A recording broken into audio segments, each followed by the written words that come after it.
ਕਹਿੰਦੇ ਇਹਨੂੰ ਲਾਉਣਾ ਪਏਗਾ। ਇਹ ਨਾਮ ਰੰਗ ਦੀ ਗੱਲ ਹੈ। ਥੋੜਾ ਅੱਜ ਦੇ ਇਤਿਹਾਸ ਵਿੱਚ ਵੀ ਦੇਖੋ ਕੈਸਾ ਸਬਬ ਬਣਿਆ।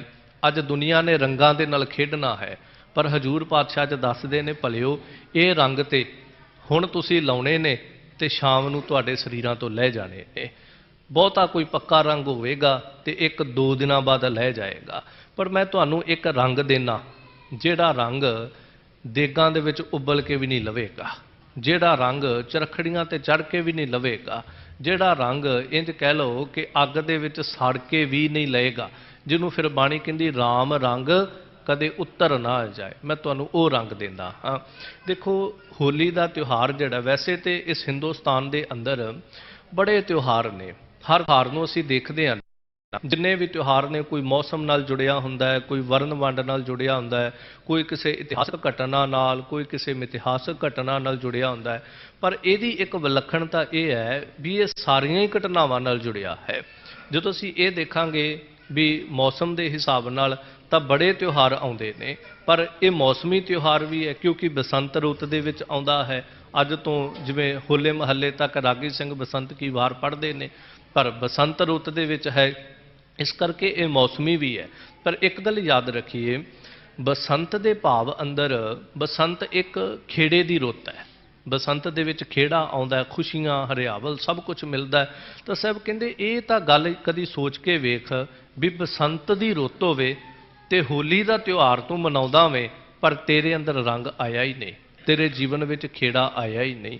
ਸਾਹਿਬ ਦਾ ਇੱਕ ਬਚਨ ਆਉਂਦਾ, ਨਾਨਕ ਤਿਨਾ ਬਸੰਤ ਹੈ ਜਿਨ ਘਰ ਵਸਿਆ ਕੰਤ, ਜਿਨ ਕੇ ਕੰਤ ਦਿਸਾਪੁਰੀ ਸੇ ਅਹਨਿਸ ਫਿਰਹਿ ਜਲੰਤ। ਕਿ ਜਿਨ੍ਹਾਂ ਦੇ ਘਰ ਵਿੱਚ ਕੰਤ ਵਸ ਗਿਆ ਉਹਨਾਂ ਦੇ ਕੋਲ ਤੇ ਬਸੰਤ ਆ ਗਿਆ। ਭਾਵ ਉਹਨਾਂ ਦੇ ਜੀਵਨ ਵਿੱਚ ਤੇ ਰੰਗਤ, ਰੌਣਕ, ਖੁਸ਼ੀਆਂ, ਖੇੜੇ ਆ ਗਏ। ਜਿਨ੍ਹਾਂ ਦਾ ਪਤੀ ਕਰਤਾ ਪਰਮੇਸ਼ਰ ਉਹਨਾਂ ਨੂੰ ਪ੍ਰਾਪਤ ਹੋ ਗਿਆ, ਤੇ ਜਿਨ੍ਹਾਂ ਦਾ ਪਤੀ ਉਹਨਾਂ ਨੂੰ ਪ੍ਰਾਪਤ ਨਾ ਹੋਇਆ ਉਹਨਾਂ ਦੇ ਕੋਲ ਬਾਹਰੀ ਮੌਸਮ ਜਿੰਨੇ ਮਰਜ਼ੀ ਬਦਲਾਵ ਕਰੀ ਜਾਵੇ ਉਹਨਾਂ ਦੇ ਅੰਦਰ ਖੇੜਾ ਨਹੀਂ ਆ ਸਕਦਾ, ਕਿਉਂਕਿ ਮੌਸਮ ਦਾ ਨਾ ਜੀਵਨ ਦੇ ਉੱਤੇ ਬੜਾ ਵੱਡਾ ਅਸਰ ਰਹਿੰਦਾ ਹੈ। ਸਾਹਿਬ ਬਾਣੀ 'ਚ ਇੱਕ ਬਚਨ ਕਹਿੰਦੇ, ਜੇ ਹੀ ਰੁੱਤ ਕਾਇਆ ਸੁਖ ਤੇਹਾ, ਕਿ ਜਿਸ ਤਰ੍ਹਾਂ ਦੀ ਰੁੱਤ ਹੋਵੇਗੀ, ਮੌਸਮ ਹੋਏਗਾ, ਕਾਇਆ ਨੂੰ ਉਸੇ ਤਰ੍ਹਾਂ ਦਾ ਹੀ ਸੁੱਖ ਮਿਲੇਗਾ। ਜੇ ਠੰਡ ਹੈ ਤੇ ਸਰੀਰ ਨੂੰ ਠੰਡ ਦਾ ਸੁੱਖ ਪ੍ਰਾਪਤ ਹੋਏਗਾ, ਗਰਮੀ ਹੈ ਤੈਨੂੰ ਗਰਮੀ ਵਾਲਾ ਸੁੱਖ ਪ੍ਰਾਪਤ ਹੋਏਗਾ। ਕਾਇਆ ਸੁਖ ਤੇਹਾ ਤੇਹੋ ਜਿਹੀ ਦੇਹੀ, ਤੇ ਸਰੀਰ ਵੀ ਉਸੇ ਤਰ੍ਹਾਂ ਦਾ ਹੀ। ਸਰਦੀਆਂ ਵਿੱਚ ਸਰੀਰ ਦਾ ਰੰਗ ਢੰਗ ਹੋਰ ਹੋ ਜਾਂਦਾ ਹੈ, ਗਰਮੀਆਂ 'ਚ ਕਈ ਦਫਾ ਧੁੱਪ ਨਾਲ ਸਰੀਰ ਦਾ ਰੰਗ ਵੀ ਬਦਲਦਾ ਹੈ। ਤਾਂ ਇਸ ਤਰ੍ਹਾਂ ਸਾਹਿਬ ਪਾਤਸ਼ਾਹ ਕਹਿੰਦੇ ਮੌਸਮ ਦਾ ਬੜਾ ਵੱਡਾ ਅਸਰ ਹੈ। ਬਾਹਰੀ ਤੌਰ ਤੇ ਮੌਸਮ ਬਦਲਦਾ ਹੈ, ਬਸੰਤ ਰੁੱਤ ਆਉਂਦੀ ਹੈ, ਪਰ ਤੂੰ ਝਾਤ ਤਾਂ ਮਾਰ ਵੀ ਤੇਰੇ ਅੰਦਰ ਕਿਤੇ ਖੇੜਾ ਆਇਆ ਨਹੀਂ, ਕਾਰਨ ਤੇਰੇ ਕੋਲ ਕੰਤ ਪਰਮੇਸ਼ਰ ਨਹੀਂ ਹੈ। ਇਸ ਲਈ ਸਾਹਿਬ ਰੰਗ ਦੀ ਜਦੋਂ ਗੱਲ ਕਰਦੇ ਨੇ ਨਾ, ਬਾਣੀ ਦਾ ਇੱਕ ਵਚਨ ਪੜ੍ਹਦੇ, ਜਾਂ ਕਉ ਹਰ ਰੰਗ ਲਾਗੋ ਇਸ ਜੁਗ ਮੈਂ, ਸੋ ਕਹੀਅਤ ਹੈ ਸੂਰਾ, ਆਤਮ ਜਿਨੈ ਸਗਲ ਵਸ ਤਾਕੈ, ਜਾਂ ਕਾ ਸਤਿਗੁਰ ਪੂਰਾ। ਸਾਹਿਬ ਕਹਿੰਦੇ ਜਿਹਨੂੰ ਇਸ ਯੁੱਗ ਦੇ ਵਿੱਚ ਹਰੀ ਦਾ ਰੰਗ ਲੱਗ ਗਿਆ ਹੈ। ਤੇ ਰੰਗਾਂ ਦੀ ਬਾਬਤ ਤੇ ਫਿਰ ਆਪਾਂ ਇਹ ਵੀ ਇੱਕ ਰੋਜ਼ਾਨਾ ਬਚਨ ਪੜ੍ਹਦੇ ਨਿਤਨੇਮ ਕਰਨ ਵਾਲੇ, ਤੇ ਸਾਹਿਬ ਕਹਿੰਦੇ ਨੇ, ਕਾਇਆ ਰੰਗਣ ਜੇਥੀ ਹੈ ਪਿਆਰੇ ਪਾਈਐ ਨਾਉ ਮਜੀਠ, ਜਿਨ ਕੇ ਚੋਲੇ ਰਤੜੇ ਪਿਆਰੇ ਕੰਤ ਤਿਨਾ ਕੈ ਪਾਸ। ਇਹ ਵੀ ਆਪਾਂ ਬਚਨ ਪੜ੍ਹਦੇ ਹਾਂ। ਸਾਹਿਬ ਕਹਿੰਦੇ ਨੇ ਵੀ ਇਹ ਇੱਕ ਮਜੀਠ ਦੇ ਰੰਗ ਨੇ, ਇੱਕ ਕੱਚੇ ਰੰਗ ਨੇ, ਇੱਕ ਪੱਕੇ ਰੰਗ ਨੇ, ਬੜੇ ਤਰ੍ਹਾਂ ਦੇ ਸੰਸਾਰ ਦੇ ਉੱਤੇ ਰੰਗ ਨੇ। ਤਾਂ ਹਜ਼ੂਰ ਇੱਥੇ ਇਹੀ ਸਮਝਾ ਕੇ ਕਹਿੰਦੇ ਨੇ ਕਿ ਜੇ ਤੂੰ ਚਾਹੁੰਦਾ ਹੈ ਤੈਨੂੰ ਰਾਮ ਰੰਗ ਚੜ੍ਹੇ, ਮਨ ਤਨ ਰੱਤਾ ਰੰਗ ਸਿਓ, ਉਹਨਾਂ ਦਾ ਮਨ ਤੇ ਤਨ ਰੰਗਿਆ ਗਿਆ। ਮੈਂ ਜ਼ਿਕਰ ਕਰ ਰਿਹਾ ਸੀ। ਫਿਰ ਹੋਲੀ ਦਾ ਇੱਕ ਮੌਸਮੀ, ਫਿਰ ਵਰਨ ਵੰਡ ਦੇ ਹਿਸਾਬ ਨਾਲ ਬ੍ਰਾਹਮਣ ਨੇ ਇੱਕ ਚਾਲ ਖੇਡੀ ਕਿ ਉਹਨੇ 4 ਵਰਨ ਸੀਗੇ, ਖੱਤਰੀ, ਬ੍ਰਾਹਮਣ, ਸ਼ੂਦਰ ਤੇ ਵੈਸ਼। ਉਹਨੇ ਤਿਉਹਾਰ ਵੀ ਵੰਡ ਕੇ ਰੱਖ ਦਿੱਤੇ ਕਿ ਆਪਦੇ ਕੋਲ ਉੱਚੇ ਉੱਚੇ ਵੱਡੇ ਵੱਡੇ ਤਿਉਹਾਰ 46 ਆਦਿਕ ਦੇ ਰੱਖ ਲਏ, ਤੇ ਜਿਹੜਾ ਖੱਤਰੀ ਸੀ ਉਹਨੂੰ ਦੁਸ਼ਹਿਰਾ ਦੇ ਦਿੱਤਾ, ਜਿਹੜਾ ਵੈਸ਼ ਸੀ ਉਹਨੂੰ ਦੀਵਾਲੀ ਦੇ ਦਿੱਤੀ। ਸ਼ੂਦਰ ਨੂੰ ਕਿਹਾ ਵੀ ਤੂੰ ਹੋਲੀ ਖੇਡ। ਤੇ ਲੋਕਾਂ ਨੇ ਪੁੱਛਿਆ ਵੀ ਕਾਰਨ, ਸੰਗੀ ਸਾਥੀਆਂ ਨੇ, ਤੇ ਕਹਿੰਦਾ ਕਾਰਨ ਇਹ ਹੈ, ਆਪੇ ਹੋਲੀ ਖੇਡੇਗਾ, ਇੱਕ ਦੂਜੇ ਦੇ ਉੱਤੇ ਚਿੱਕੜ ਸੁੱਟੀ ਜਾਣਗੇ, ਇੱਕ ਦੂਜੇ ਉੱਤੇ ਬਾਹਰੋਂ ਪਾਣੀ ਸੁੱਟੀ ਜਾਣਗੇ, ਗੰਦੇ ਮੰਦੇ ਰੰਗ ਸੁੱਟੀ ਜਾਣਗੇ, ਇੰਜ ਕਹਿ ਲਓ ਕੁਰੀਤੀਆਂ ਦੇ ਵਿੱਚ ਖਚਤ ਹੋ ਜਾਣਗੇ, ਮਾੜੇ ਕੰਮਾਂ ਵਿੱਚ ਖਚਤ ਹੋ ਜਾਣਗੇ। ਇਹਨੂੰ ਪਤਾ ਹੀ ਨਹੀਂ ਲੱਗੇਗਾ ਵੀ ਅਸਲ ਰੰਗ ਕੀ ਹੁੰਦਾ। ਇਹ ਇੱਕ ਚਾਲ ਸੀਗੀ ਪੁਰਾਣੇ ਗ੍ਰੰਥਾਂ ਵਿੱਚ। ਜਦੋਂ ਅਸੀਂ ਵੇਖਦੇ ਵੀ ਉਹਨੇ ਇਹ ਤਿਉਹਾਰ ਸ਼ਾਇਦ ਸ਼ੂਦਰ ਨੂੰ ਤਾਂ ਦਿੱਤਾ ਵੀ ਤੂੰ ਬਾਹਰੀ ਇੱਕ ਦੂਜੇ ਤੇ ਪਾਣੀ, ਚਿੱਕੜ, ਰੰਗ ਸੁੱਟਣ ਤੱਕ ਸੀਮਿਤ ਰਹਿ ਜਾ, ਤੈਨੂੰ ਪਤਾ ਹੀ ਨਾ ਲੱਗੇ ਵੀ ਆਤਮਕ ਰੰਗ ਵੀ ਕੋਈ ਹੁੰਦਾ ਹੈ। ਪਰ ਮਾਫ਼ ਕਰਿਓ, ਮੇਰੇ ਨਾ ਮਨ ਦੇ ਵਿੱਚ ਬੈਠੇ ਬੈਠੇ ਕੱਲ ਖਿਆਲ ਆਇਆ ਵੀ ਸੰਸਾਰ ਦੇ ਉੱਤੇ ਇੱਕ ਕਹਾਵਤ ਹੁੰਦੀ ਹੈ ਨਾ, ਵੀ ਜਦੋਂ ਦੂਜੇ ਦੇ ਅੱਗੇ ਟੋਆ ਪੁੱਟੋ ਆਪਣੇ ਅੱਗੇ ਪਹਿਲਾਂ ਪੁੱਟਿਆ ਜਾਂਦਾ ਹੈ। ਇਹ ਆਮ ਇੱਕ ਕਹਾਵਤ ਹੈ, ਪਰ ਇਹ ਕਹਾਵਤ ਮੈਨੂੰ ਇਹ ਬਿਲਕੁਲ ਸਟੀਕ ਜਾਪਦੀ, ਸੱਚ ਜਾਪਦੀ ਹੈ ਵੀ ਚਲੋ ਜੇ ਕਿਤੇ 500-700 ਹਜ਼ਾਰ ਸਾਲ ਪਹਿਲਾਂ ਉਹਨੇ ਚਾਲ ਖੇਡੀ ਵੀ ਸੀ ਵੀ ਇਹ ਸ਼ੂਦਰਾਂ ਨੂੰ ਦੇ ਦਿੱਤਾ ਜਾਵੇ, ਆਪੇ ਇੱਕ ਦੂਜੇ ਤੇ ਚੁੱਕੜ ਸੁੱਟੀ ਜਾਣਗੇ। ਪਰ ਹੈਰਾਨੀ ਇਹ ਹੋਈ ਵੀ ਟੋਇਆ ਤੇ ਤੂੰ ਉਹਨਾਂ ਅੱਗੇ ਪੁੱਟਿਆ, ਪਰ ਅੱਜ ਸਭ ਤੋਂ ਜ਼ਿਆਦਾ ਇਹ ਤਿਉਹਾਰ ਹਿੰਦੂ ਲੋਕ ਖੇਡਦੇ ਨੇ, ਉੱਚੀਆਂ ਜਾਤਾਂ ਵਾਲੇ ਖੇਡਦੇ ਤੇ ਉਹ ਵੀ ਇੱਕ ਦੂਜੇ ਤੇ ਚਿੱਕੜ ਸੁੱਟੀ ਜਾਂਦੇ ਨੇ। ਹੈਰਾਨੀ ਇਹ ਹੋਈ ਕਿ ਕਮਾਲ ਦੀ ਗੱਲ, ਤੂੰ ਤੇ ਉਹਨਾਂ ਤੇ ਚਿੱਕੜ ਸੁੱਟਣ ਦੀ ਗੱਲ ਕੀਤੀ ਸੀ, ਅੱਜ ਤੇਰੇ ਵਾਲੇ ਵੀ ਇੱਕ ਦੂਜੇ ਤੇ ਚਿੱਕੜ ਸੁੱਟੀ ਜਾਂਦੇ ਨੇ। ਹੋਲੀ ਤੇ ਹੁਣ ਸਾਰੇ ਹੀ ਖੇਡਣ ਲੱਗ ਪਏ ਨੇ ਨਾ, ਕੋਈ ਜਾਤ ਵਰਨ ਵੰਡ ਤੇ ਰਹਿ ਨਹੀਂ ਗਈ ਤੇ ਸਾਰੇ ਹੀ ਇੱਕ ਦੂਜੇ ਦੇ ਉੱਤੇ ਗੰਦੀਆਂ ਮੰਦੀਆਂ ਚੀਜ਼ਾਂ ਜਿਹੜੀਆਂ ਸੁੱਟਦੇ ਨੇ, ਪਤਾ ਨਹੀਂ ਕੀ ਕੀ ਦੁਨੀਆ ਸੁੱਟਣ ਲੱਗ ਪਈ। ਇਸ ਤਿਉਹਾਰ ਨੂੰ ਲੋਕਾਂ ਨੇ ਅੱਤ ਦਾ ਮੈਲਾ ਕੀਤਾ। ਫਿਰ ਤੀਜਾ ਕਾਰਨ ਹੁੰਦਾ ਕੋਈ ਇਤਿਹਾਸਕ ਘਟਨਾ ਜੁੜੀ ਹੋਵੇ ਤਾਂ ਇਹਦੇ ਨਾਲ ਇੱਕ ਘਟਨਾ ਵੀ ਜੁੜਦੀ ਹੈ। ਜਦੋਂ ਅਸੀਂ ਪਿਛੋਕੜ ਦੇਖਦੇ ਹਾਂ ਪੁਰਾਤਨ ਗ੍ਰੰਥਾਂ ਦੇ ਵਿੱਚ, ਮੁਲਤਾਨ ਦਾ ਰਾਜਾ ਹਰਣਾਕਸ਼ ਬੰਦਗੀ ਕਰਦਾ ਹੈ, ਸਿਮਰਨ ਕਰਦਾ ਹੈ, ਪਰਮੇਸ਼ਰ ਤੋਂ ਵਾਰ ਲੈ ਲੈਂਦਾ ਹੈ ਕਿ ਨਾ ਮੈਂ ਅੰਦਰ ਮਰਾਂ, ਨਾ ਬਾਹਰ ਮਰਾਂ, ਨਾ ਪਾਣੀ 'ਚ ਮਰਾਂ, ਨਾ ਅੱਗ 'ਚ ਮਰਾਂ, ਨਾ ਦਿਨੇ ਮਰਾਂ, ਨਾ ਰਾਤ ਮਰਾਂ, ਨਾ ਸ਼ਸਤਰ ਨਾਲ ਮਰਾਂ, ਨਾ ਅਸਤਰ ਨਾਲ ਮਰਾਂ, ਨਾ ਮਨੁੱਖ ਤੋਂ ਮਰਾਂ, ਨਾ ਜਾਨਵਰ ਤੋਂ ਮਰਾਂ। ਕਈ ਵਾਰ ਉਹਨੇ ਲੈ ਲਏ। ਹੁਣ ਜਦੋਂ ਪ੍ਰਾਪਤੀ ਹੋ ਗਈ ਕਿ ਮੈਂ ਤੇ ਮਰ ਹੀ ਨਹੀਂ ਸਕਦਾ, ਬਸ ਉਸੇ ਵੇਲੇ ਪਰਮੇਸ਼ਰ ਤੋਂ ਬਾਗੀ ਹੋ ਗਿਆ। ਹੁਣ ਆਪਣੀ ਪ੍ਰਜਾ ਨੂੰ ਕਹਿਣ ਲੱਗਾ ਕਿ ਦੁਨੀਆ ਦੇ ਲੋਕੋ, ਤੁਸੀਂ ਅੱਜ ਤੋਂ ਜਲੇ ਰਾਮ ਥਲੇ ਰਾਮ ਨਹੀਂ ਕਹਿਣਾ, ਤੁਸੀਂ ਇਹੀ ਗੱਲ ਕਹਿਣੀ ਜਲੇ ਹਰੀ ਥਲੇ ਹਰੀ ਦੀ ਥਾਂ ਤੇ ਜਲੇ ਹਰਨਾਕਸ਼ ਥਲੇ ਹਰਨਾਕਸ਼ ਕਹਿਣਾ ਤੁਸੀਂ। ਲੋਕਾਂ ਨੇ, ਪ੍ਰਜਾ ਸੀ, ਡਰਦੀ ਸੀ, ਗੱਲ ਮੰਨ ਲਈ। ਹੁਣ ਆਪਣੇ ਘਰ ਦੇ ਵਿੱਚ ਪੁੱਤਰ ਪੈਦਾ ਹੋਇਆ। ਦੇਖੋ ਕੈਸੀ ਗੱਲ ਹੈ, ਜਦੋਂ ਪ੍ਰਹਿਲਾਦ ਪੈਦਾ ਹੋਇਆ ਹੋਣਾ ਤੇ ਲੋਕਾਂ ਨੇ ਬੜੀਆਂ ਖੁਸ਼ੀਆਂ ਮਨਾਈਆਂ ਹੋਣੀਆਂ ਵੀ ਰਾਜਕੁਮਾਰ ਪੈਦਾ ਹੋਇਆ, ਇਹਨੇ ਰਾਜ ਸਾਂਭਣਾ ਅੱਗੇ ਚੱਲ ਕੇ ਮੁਲਤਾਨ ਦਾ, ਇਹ ਸਾਡਾ ਰਾਜਾ ਬਣੇਗਾ, ਇਹ ਰਾਜਕੁਮਾਰ ਹੈ। ਪਰ ਕੀ ਪਤਾ ਸੀ ਵੀ ਜਿਹੜਾ ਅੱਜ ਜਲੇ ਹਰਨਾਕਸ਼ ਥਲੇ ਹਰਨਾਕਸ਼ ਦੀ ਗੱਲ ਕਰਦਾ, ਇਹਨੇ ਇਹਦਾ ਰਾਜ ਸਾਂਭਣਾ ਨਹੀਂ, ਇਹਨੇ ਇਹਦਾ ਰਾਜ ਨਸ਼ਟ ਕਰਨਾ ਚੰਗੀ ਤਰ੍ਹਾਂ, ਭਾਵ ਇਹਨੂੰ ਮੱਤ ਦੇਣੀ ਹੈ ਚੰਗੀ ਤਰ੍ਹਾਂ। ਪਰਮੇਸ਼ਰ ਦਾ ਨਾ ਇੱਕ ਸੁਭਾਅ ਹੁੰਦਾ ਹੈ, ਉਹ ਸਾਰਾ ਕੁਝ ਮਨੁੱਖ ਦੇ ਹੱਥ 'ਚ ਨਹੀਂ ਦਿੰਦਾ। ਜਿਵੇਂ ਆਪਾਂ ਕਈ ਵਾਰ ਕਿਸੇ ਕੰਪਨੀ 'ਚ ਬੰਦਾ ਕੰਮ ਕਰਦਾ ਹੋਵੇ ਤਾਂ ਕਹਿੰਦਾ ਹੁੰਦਾ ਮਾਲਕ ਨੇ ਸਾਰੀ ਜ਼ਿੰਮੇਵਾਰੀ ਮੈਨੂੰ ਦਿੱਤੀ ਹੋਈ ਹੈ, ਸਭ ਕੁਝ ਮੈਂ ਹੀ ਹੈਂਡਲ ਕਰਦਾ, ਸਭ ਕੁਝ ਮੈਂ ਸਾਂਭਦਾ। ਤੇ ਮੈਂ ਕਈ ਵਾਰ ਹੈਰਾਨ ਹੋ ਕੇ ਸੋਚਦਾ ਹੁੰਦਾ ਵੀ ਤੂੰ ਸਭ ਕੁਝ ਨਹੀਂ ਸਾਂਭਦਾ, ਤੇਰੇ ਮਾਲਕ ਨੇ ਬੜੀ ਪਾਵਰ ਆਪਣੇ ਹੱਥ 'ਚ ਰੱਖੀ ਹੋਈ ਹੈ, ਤੈਨੂੰ ਤਾਂ ਉਹਨੇ ਦਿੱਤਾ ਹੀ ਕੁਛ ਨਹੀਂ ਆ। 4 ਮੁਲਾਜ਼ਮਾਂ ਤੇ ਰੋਹਬ ਮਾਰ ਲਾ, ਤਨਖਾਹਾਂ ਦੇ ਲਾ, ਪੈਸਾ ਸਾਂਭ ਲਾ, ਇੰਨੇ ਕੁ ਜੋਗਾ ਹੀ ਤੈਨੂੰ ਉਹਨੇ ਕੀਤਾ। ਉਹਦੇ ਆਪਣੇ ਹੱਥ 'ਚ ਸਾਰੀ ਪਾਵਰ ਹੈ, ਤੂੰ ਭੁਲੇਖੇ 'ਚ ਤੁਰਿਆ ਫਿਰਦਾ। ਇਸੇ ਤਰ੍ਹਾਂ ਬੰਦੇ ਨੂੰ ਕਈ ਵਾਰ ਲੱਗਦਾ ਰੱਬ ਨੇ ਮੇਰੇ ਹੱਥ ਹੀ ਸਭ ਕੁਝ ਦੇ ਦਿੱਤਾ, ਪਰ ਨਹੀਂ, ਜੋ ਮਰਜ਼ੀ ਹੋਵੇ ਮੇਨਸ ਵਿੱਚ ਹੀ ਹੈ। ਤਾਂ ਇੱਥੇ ਜਿਵੇਂ ਸਾਹਿਬ ਦੀ ਬਾਣੀ ਅੰਦਰ ਇੱਕ ਬਚਨ ਆਉਂਦਾ, ਜਿਸ ਨੂੰ ਆਪ ਖੁਆਏ ਕਰਤਾ ਖੁਸ ਲਏ ਚੰਗਿਆਈ। ਪਰਮੇਸ਼ਰ ਨੇ ਜਿਹਨੂੰ ਖੁਆਰ ਕਰਨਾ ਹੁੰਦਾ ਨਾ, ਉਹਦੇ ਤੋਂ ਚੰਗਿਆਈਆਂ ਖੋਹ ਲੈਂਦਾ।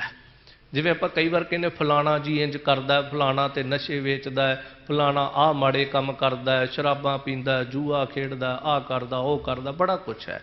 ਤਾਂ ਇੱਥੇ ਸਾਹਿਬ ਦੀ ਬਾਣੀ ਕਹਿੰਦੀ ਵੀ ਜਿਸ ਨੂੰ ਆਪ ਖੁਆਏ ਕਰਤਾ ਖੁਸ ਲੈ ਚੰਗਿਆਈ। ਜਿਹਨੂੰ ਉਹਨੇ ਖਵਾਰ ਕਰਨਾ ਹੁੰਦਾ ਨਾ, ਖਤਮ ਕਰਨਾ ਹੁੰਦਾ, ਸਭ ਤੋਂ ਪਹਿਲਾਂ ਪਰਮੇਸ਼ਰ ਉਹਦੇ ਤੋਂ ਚੰਗਿਆਈਆਂ ਖੋਹਦਾ, ਉਹਦੀਆਂ ਚੰਗਿਆਈਆਂ ਖਤਮ ਹੋ ਜਾਂਦੀਆਂ ਨੇ। ਫਿਰ ਆਪਾਂ ਕਹਿੰਦੇ ਤਾਂ ਆਹ ਮਾੜੇ ਕੰਮ ਕਰਦਾ, ਉਹ ਸਮਝ ਲਓ ਜਿਹੜਾ ਹੁਣ ਇਹ ਕੁਛ ਕਰਨ ਲੱਗ ਗਿਆ, ਹੁਣ ਪਰਮੇਸ਼ਰ ਨੇ ਉਹਦਾ ਅੰਤ ਕਰਨਾ, ਉਹਦੇ ਤੋਂ ਚੰਗਿਆਈਆਂ ਖੋਹ ਲਈਆਂ ਨੇ, ਬੁਰਾਈਆਂ ਭਰ ਦਿੱਤੀਆਂ ਨੇ, ਹੁਣ ਸਹਿਜੇ ਸਹਿਜੇ ਉਹਦਾ ਨਾਸ਼ ਹੋ ਜਾਏਗਾ। ਇਸੇ ਤਰ੍ਹਾਂ ਹਰਨਾਕਸ਼ ਤੋਂ ਪਰਮੇਸ਼ਰ ਨੇ ਚੰਗਿਆਈਆਂ ਖੋਹ ਲਈਆਂ। ਹੁਣ ਕੀ ਹੋਇਆ, ਉਹਦੇ ਘਰਦਿਆਂ ਨੇ, ਲੰਮੀ ਸਾਖੀ ਹੈ ਉਹਦੀ, ਬਸ ਇਸ਼ਾਰਾ ਹੈ, ਉਹਦੇ ਘਰਦਿਆਂ ਨੇ, ਉਹਨੂੰ ਪੜ੍ਹਾਉਣ ਵਾਲੇ ਟੀਚਰਾਂ ਨੇ ਕਿਹਾ ਵੀ ਤੂੰ ਵੀ ਹਰਨਾਕਸ਼ ਦਾ ਨਾਂ ਲੈ। ਉਹ ਕਹਿੰਦਾ ਨਹੀਂ, ਬਿਲਕੁਲ ਨਹੀਂ, ਭਾਵੇਂ ਮੇਰਾ ਸਕਾ ਬਾਪ ਹੀ ਕਿਉਂ ਨਾ ਹੋਵੇ, ਪਰ ਨਹੀਂ, ਮੈਂ ਤੇ ਪਰਮੇਸ਼ਰ ਦਾ ਹੀ ਆਰਾਧਨ ਕਰਾਂਗਾ। ਉਹ ਹਰ ਅਕਾਲ ਪੁਰਖ ਪਰਮੇਸ਼ਰ ਜਿਹੜਾ ਗੋਬਿੰਦ ਗੋਪਾਲ ਜਿਹੜਾ, ਉਹੀ ਪਰਮੇਸ਼ਰ ਹੈ, ਉਹੀ ਮਾਲਕ ਹੈ, ਉਹੀ ਰਾਜਾ। ਮੈਂ ਇਹਨਾਂ ਝੂਠਿਆਂ ਦੀ ਕਿਉਂ ਉਸਤਤ ਕਰਾਂ। ਆਖਰ ਸਾਹਿਬ ਕਹਿੰਦੇ ਨੇ ਦੁਸ਼ਟ ਸਭਾ ਮਿਲ ਮੰਤਰ ਪਕਾਇਆ ਕਰ ਸਹਿ ਔਦ ਕਨੇਰੀ। ਹੁਣ ਇੱਕ ਹੁੰਦੀ ਜਿਵੇਂ ਮੰਤਰ ਪਕਾਏ ਸਲਾਹ ਕੀਤੀ ਜਾਂਦੀ, ਜਿਵੇਂ ਆਪਾਂ ਕਹਿੰਦੇ ਅੱਜ ਵਿਧਾਨ ਸਭਾ 'ਚ ਸਲਾਹ ਹੋਈ, ਲੋਕ ਸਭਾ 'ਚ ਸਲਾਹ ਹੋਈ, ਪੰਚਾਇਤ 'ਚ ਸਲਾਹ ਹੋਈ। ਨਾ ਮਹਾਰਾਜ ਨੇ ਇਹਨੂੰ ਪੰਚਾਇਤ ਕਿਹਾ, ਨਾ ਕੋਈ ਵਿਧਾਨ ਸਭਾ, ਲੋਕ ਸਭਾ। ਮਹਾਰਾਜ ਕਹਿੰਦੇ ਦੁਸ਼ਟ ਸਭਾ ਸੀਗੀ, ਕਿਉਂਕਿ ਜਿੱਥੇ ਇਹੋ ਜਿਹੀਆਂ ਸਲਾਹਾਂ ਹੋਣ ਉਹਨੂੰ ਦੁਸ਼ਟ ਸਭਾ ਹੀ ਕਵਾਂਗੇ ਨਾ, ਉਹਨੂੰ ਕੋਈ ਵਿਧਾਨ ਸਭਾ ਜਾਂ ਲੋਕ ਸਭਾ ਥੋੜ੍ਹੀ ਕਵਾਂਗੇ। ਜਿੱਥੇ ਮਾੜੇ ਮਤੇ ਪਾਏ ਜਾਣਗੇ, ਜਿੱਥੇ ਲੋਕਾਂ ਦਾ ਘਾਤ ਕਰਨ ਦੀਆਂ ਗੱਲਾਂ ਹੋਣਗੀਆਂ, ਜਿੱਥੇ ਧਰਮੀਆਂ ਨੂੰ ਲਤਾੜਨ ਦੀਆਂ ਗੱਲਾਂ ਹੋਣਗੀਆਂ, ਦੁਸ਼ਟ ਸਭਾ ਨਹੀਂ ਤੇ ਕੀ ਹੋਵੇਗੀ। ਤਾਂ ਹਜ਼ੂਰ ਕਹਿੰਦੇ ਦੁਸ਼ਟ ਸਭਾ ਮਿਲ ਮੰਤਰ ਪਕਾਇਆ। ਉਹਨਾਂ ਨੇ ਸਲਾਹ ਕੀਤੀ ਕਿ ਕਰ ਸਹਿ ਔਦ ਕਨੇਰੀ, ਪ੍ਰਹਿਲਾਦ ਦੀ ਉਮਰ ਲੰਮੀ ਕਰ ਦਈਏ। ਉਮਰ ਲੰਮੀ ਦਾ ਭਾਵ ਇਹ ਨਹੀਂ ਕਿ ਇਹ ਜਿਉਂਦਾ ਰਹੇ। ਜਿਵੇਂ ਆਪਾਂ ਕਈ ਵਾਰ ਕਹਿੰਦੇ ਹੁੰਦੇ ਨਾ ਦੀਵਾ ਵਧਾ ਦਿਓ, ਵਧਾ ਦਿਓ ਉਹਦਾ ਮਤਲਬ ਇਹ ਥੋੜੀ ਵੀ ਦੀਵਾ ਵੱਡਾ ਚੌੜਾ ਕਰ ਦਿਓ, ਉਹਦਾ ਮਤਲਬ ਹੈ ਵੀ ਇਹਨੂੰ ਬੁਝਾ ਦਿਓ। ਕਈ ਵਾਰ ਦੁਕਾਨ ਨੂੰ ਆਪਾਂ ਕਹਿੰਦੇ ਹੁੰਦੇ ਮੈਂ ਦੁਕਾਨ ਵਧਾ ਰਿਹਾ ਵਾਂ, ਇਹ ਥੋੜੀ ਵੀ ਤੂੰ ਦੁਕਾਨ ਕਿਤੇ 2-4 ਫੁੱਟ ਗਾਂਹ ਨੂੰ ਕਰ ਰਿਹਾ, ਮਤਲਬ ਉਹਨੂੰ ਬੰਦ ਕਰ ਰਿਹਾ ਹਾਂ। ਸੋ ਇਸ ਤਰ੍ਹਾਂ ਕੋਈ ਚੜ੍ਹਾਈ ਕਰ ਜੇ ਬਜ਼ੁਰਗ ਤੇ ਆਪਾਂ ਕਹਿੰਦੇ ਹੁੰਦੇ ਉਹਨੂੰ ਵੱਡਾ ਕਰਦੇ ਨੇ। ਵੱਡਾ ਦਾ ਭਾਵ ਕੀ ਹੈ ਕਿ ਉਹਨੂੰ ਹੋਰ ਜ਼ਿਆਦਾ ਸਨਮਾਨ ਦਿੱਤਾ ਜਾ ਰਿਹਾ। ਸੋ ਇਸ ਤਰ੍ਹਾਂ ਕਰ ਸਹਿ ਔਦ ਕਨੇਰੀ, ਉਹਨਾਂ ਨੇ ਇੱਕ ਇਹ ਮੰਤਰ ਸਾਰਾ ਜਿਹੜਾ ਪਕਾ ਲਿਆ। ਫਿਰ ਉਹਨੂੰ ਬੜੇ ਦੁੱਖ ਤਸੀਹੇ ਜੋ ਉਹਨਾਂ ਦੇ ਸਮਝ ਵਿੱਚ ਆਇਆ ਉਹਨਾਂ ਨੇ ਕੀਤਾ। ਪਰ ਸਾਹਿਬ ਦੀ ਬਾਣੀ ਕਹਿੰਦੀ ਹਰ ਜੁਗ ਜੁਗ ਭਗਤ ਉਪਾਇਆ, ਪੈਜ ਰੱਖਦਾ ਆਇਆ ਰਾਮ ਰਾਜੇ। ਉਹ ਜੁਗਾਂ ਜੁਗਾਂਤਰਾਂ ਤੋਂ ਭਗਤ ਪੈਦਾ ਵੀ ਕਰਦਾ ਤੇ ਪੈਦਾ ਕਰਕੇ ਉਹਨਾਂ ਦੀ ਪੈਜ, ਉਹਨਾਂ ਦੀ ਇੱਜ਼ਤ, ਉਹਨਾਂ ਦਾ ਮਾਣ ਸਨਮਾਨ ਵੀ ਬਰਕਰਾਰ ਰੱਖਦਾ ਹੈ। ਸੋ ਸਾਰਾ ਕੁਝ ਜਦੋਂ ਹੋਇਆ, ਆਖਰ ਹੋਲਕਾ ਵੀ ਆਈ। ਉਹਨੂੰ ਵਾਰ ਸੀ ਵੀ ਇਹ 7 ਦਿਨਾਂ ਤੱਕ ਅੱਗ 'ਚ ਬਹਿ ਸਕਦੀ, ਇੱਕ ਕੱਪੜਾ ਚਾਦਰ ਸੀ ਬੁੱਕਲ ਮਾਰ ਕੇ ਬਹਿ ਜਾਂਦੀ ਸੀ। ਹੁਣ ਆਖਰ ਉਹਦੀ ਹੋਲਕਾ ਭੂਆ ਸੀ ਪ੍ਰਹਿਲਾਦ ਦੀ, ਉਹਨੂੰ ਕਿਹਾ ਵੀ ਤੂੰ ਇਹਨੂੰ ਅੱਗ 'ਚ ਲੈ ਕੇ ਬਹਿ ਜਾ। ਉਹ ਬੈਠ ਗਈ। ਪਰ ਕੀ ਦੇਖਦੇ ਨੇ ਵੀ ਆਖਰ ਕੁਝ ਦਿਨ ਬਹਿਣ ਤੋਂ ਬਾਅਦ, ਕੁਝ ਸਮਾਂ ਬਹਿਣ ਤੋਂ ਬਾਅਦ ਹੋਲਕਾ ਤੇ ਸੜ ਗਈ। ਪਰਮੇਸ਼ਰ ਦੀ ਕੈਸੀ ਖੇਡ, ਪਰ ਪ੍ਰਹਿਲਾਦ ਜਿਹੜਾ ਉਹ ਬਚ ਗਿਆ। ਹੋਲਕਾ ਜਦੋਂ ਸੜੀ ਨਾ, ਤੇ ਜਿਹੜਾ ਲੋਕੀ ਰੰਗ ਤਾਂ ਨੂੰ ਉਡਾਉਂਦੇ ਨੇ, ਇਹਦਾ ਪੁਰਾਣੇ ਗ੍ਰੰਥਾਂ ਵਿੱਚ ਇੱਕ ਕਾਰਨ ਆਉਂਦਾ ਹੈ ਵੀ ਜਦੋਂ ਹੋਲਕਾ ਸੜੀ ਤੇ ਉਹ ਜਿਹੜੀ ਰਾਖ ਸੀ ਨਾ ਉਹਦੀਆਂ ਲੱਕੜਾਂ ਦੀ ਜਾਂ ਉਹਦੇ ਸਰੀਰ ਦੀ, ਉਹ ਲੋਕਾਂ ਨੇ ਮੁੱਠਾਂ ਭਰ ਭਰ ਕੇ, ਬੁੱਕ ਭਰ ਭਰ ਕੇ ਹਵਾ ਵਿੱਚ ਉਡਾ ਦਿੱਤੀ। ਉਹਦਾ ਭਾਵ ਇਹ ਸੀ ਕਿ ਆਖਰ ਸੱਚਾਈ ਦੀ ਜਿੱਤ ਹੋ ਗਈ। ਹੋਲਕਾ ਸੜ ਗਈ, ਤੇਰੀ ਰਾਖ ਵੀ ਉੱਡ ਗਈ ਅੱਜ, ਤੇ ਪ੍ਰਹਿਲਾਦ ਜਿਹੜਾ ਬਚ ਗਿਆ ਹੈ। ਸੱਚਾਈ ਦੀ ਜਿੱਤ ਹੋਈ ਤੇ ਲੋਕਾਂ ਨੇ ਹੋਲਕਾ ਦੀ ਰਾਖ ਵੀ ਉਡਾ ਦਿੱਤੀ, ਜਿਹਦੇ ਬੜੇ ਭਾਵ ਅਰਥ ਸੀਗੇ ਕਿ ਦੁਸ਼ਟ ਲੋਕਾਂ ਦੀ ਸਵਾਹ ਵੀ ਸੰਸਾਰ ਦੇ ਵਿੱਚ ਕਾਇਮ ਨਹੀਂ ਰਹਿ ਜਾਂਦੀ, ਉਹ ਵੀ ਖਿੰਡ ਪੁੰਡ ਜਾਂਦੀ ਹੈ। ਸੋ ਇਸ ਤਰ੍ਹਾਂ ਦੇ ਬੜੇ ਕਾਰਨ ਸੀ। ਫਿਰ ਉਹ ਸਹਿਜੇ ਸਹਿਜੇ ਉਹ ਰਾਖ ਹੌਲੀ ਹੌਲੀ ਕਹਿੰਦੇ ਨੇ ਵੀ ਉਹਨੇ ਰੰਗਾਂ ਦਾ ਰੂਪ ਧਾਰਨ ਕਰ ਲਿਆ। ਪਹਿਲਾਂ ਸਵਾਹ ਉਡਾਉਂਦੇ ਸੀ, ਫਿਰ ਰੰਗ ਉਡਾਉਣ ਲੱਗ ਪਏ ਤੇ ਆਪਣੀ ਜਿੱਤ ਦਾ ਪ੍ਰਤੀਕ ਜਿਹੜਾ ਸੀ ਦੱਸਣ ਲੱਗ ਪਏ। ਪਰ ਜਦੋਂ ਅਸੀਂ ਇਹਨੂੰ ਦੇਖਦੇ ਹਾਂ, ਆਖਰ ਇਹ ਤਿਉਹਾਰ ਜਿਹੜੇ ਸੀ ਸੱਤਿਆਹੀਨ ਹੋ ਚੁੱਕੇ ਸੀ ਕਿ ਜੇ ਕਰੋ ਤਾਂ ਵੀ ਲੋਕੀ ਹੋਰ ਹੀ ਪਾਸੇ ਤੁਰ ਗਏ, ਕੁਰੀਤੀਆਂ ਵੱਲ ਤੁਰ ਗਏ, ਮਾੜੇ ਕੰਮਾਂ ਵੱਲ ਤੁਰ ਗਏ, ਨੱਚਣ ਟੱਪਣ ਵੱਲ ਤੁਰ ਗਏ। ਇਹਦਾ ਅਸਲ ਮਕਸਦ ਜਿਹਦੀਆਂ ਘਟਨਾਵਾਂ ਜੋ ਕੋਈ ਸਨ ਉਹਨਾਂ ਨੂੰ ਨਹੀਂ ਲੋਕਾਂ ਨੇ ਸਮਝਿਆ। ਗੁਰੂ ਕਲਗੀਧਰ ਪਾਤਸ਼ਾਹ ਨੇ ਦੇਖਿਆ ਵੀ ਇਹ ਲੋਕ ਤੇ ਮਾਨਸਿਕ ਤੌਰ ਤੇ ਵੀ ਗੁਲਾਮ ਹੋ ਚੁੱਕੇ ਨੇ, ਸਰੀਰਕ ਤੌਰ ਤੇ ਹੈਗੇ ਹੀ ਸੀਗੇ, ਔਰੰਗੇ ਦੇ ਗੁਲਾਮ ਨੇ, ਮੁਸਲਮਾਨਾਂ ਦੇ ਗੁਲਾਮ ਸੀ ਇਹ ਮੁਲਕ। ਪਰ ਸਾਹਿਬ ਨੇ ਕਿਹਾ ਵੀ ਮਾਨਸਿਕ ਤੌਰ ਤੇ ਵੀ ਗੁਲਾਮ ਹੋ ਚੁੱਕੇ, ਪੁਰਾਣੇ ਮਰੇ ਹੋਏ ਰਸਮੋ ਰਿਵਾਜਾਂ ਨੂੰ ਸਿਰ ਤੇ ਚੁੱਕੀ ਫਿਰਦੇ ਨੇ, ਉਹਨਾਂ ਨਾਲ ਹੀ ਜੁੜੇ ਫਿਰਦੇ ਨੇ। ਮਹਾਰਾਜ ਨੇ ਕ੍ਰਾਂਤੀ ਫੂਕੀ ਲੋਕਾਂ ਦੇ ਵਿੱਚ ਵੀ ਭਲਿਓ, ਇੱਕ ਪਾਸੇ ਤੁਸੀਂ ਹੋਲੀ ਮਨਾਉਂਦੇ ਹੋ, ਰੰਗ ਉਡਾਉਂਦੇ ਹੋ, ਰੰਗ ਲਾਉਂਦੇ ਹੋ ਇੱਕ ਦੂਜੇ ਨੂੰ, ਪਰ ਤੁਹਾਨੂੰ ਪਤਾ ਤੁਸੀਂ ਗੁਲਾਮ ਹੋ। ਤੁਹਾਨੂੰ ਪਤਾ ਤੁਸੀਂ ਰੰਗ ਤੇ ਉਡਾ ਰਹੇ ਹੋ, ਪਰ ਤੁਹਾਡੇ ਜੀਵਨ ਵਿੱਚ ਰੰਗਤ ਹੈ ਨਹੀਂ। ਗੁਲਾਮੀ ਦਾ ਕਾਰਨ ਕੀ ਬਣਿਆ ਸੀ? ਇਹ ਥੋੜ੍ਹਾ ਜਿਹਾ ਜੇ ਅਸੀਂ ਵੇਖੀਏ, ਮੁਲਕ ਗੁਲਾਮ ਹੋਣ ਦੇ 2 ਮੁੱਖ ਕਾਰਨ ਹੀ ਬਣੇ ਸੀ। ਇੱਕ ਤਾਂ ਇਹ ਇੱਥੇ ਧਾਰਨਾ ਬਣਾ ਦਿੱਤੀ ਗਈ ਵੀ ਜੇ ਰੱਬ ਨੂੰ ਪ੍ਰਾਪਤ ਕਰਨਾ ਤੇ ਘਰ-ਬਾਰ, ਪੁੱਤਰ ਧੀਆਂ ਸਭ ਛੱਡ ਕੇ ਜੰਗਲਾਂ 'ਚ ਚਲੇ ਜਾਓ। ਹੁਣ ਜਰਵਾਣਿਆਂ ਨੇ ਜਦੋਂ ਵੇਖਿਆ ਵੀ ਇਹਨਾਂ ਦੇ ਮੁਖੀ ਘਰ-ਬਾਰ ਛੱਡ ਕੇ ਜੰਗਲਾਂ 'ਚ ਚਲੇ ਗਏ ਨੇ ਤੇ ਹੁਣ ਇਹਨਾਂ ਨੂੰ ਸਾਂਭਣ ਵਾਲਾ ਕੌਣ ਹੈ? ਉਹ ਆਏ ਮੁਲਕ ਦੇ ਵਿੱਚ, ਵੱਖ-ਵੱਖ ਰੂਪਾਂ ਦੇ ਵਿੱਚ ਆਏ, ਉਹਨਾਂ ਮੁਲਕ ਨੂੰ ਲੁੱਟਿਆ।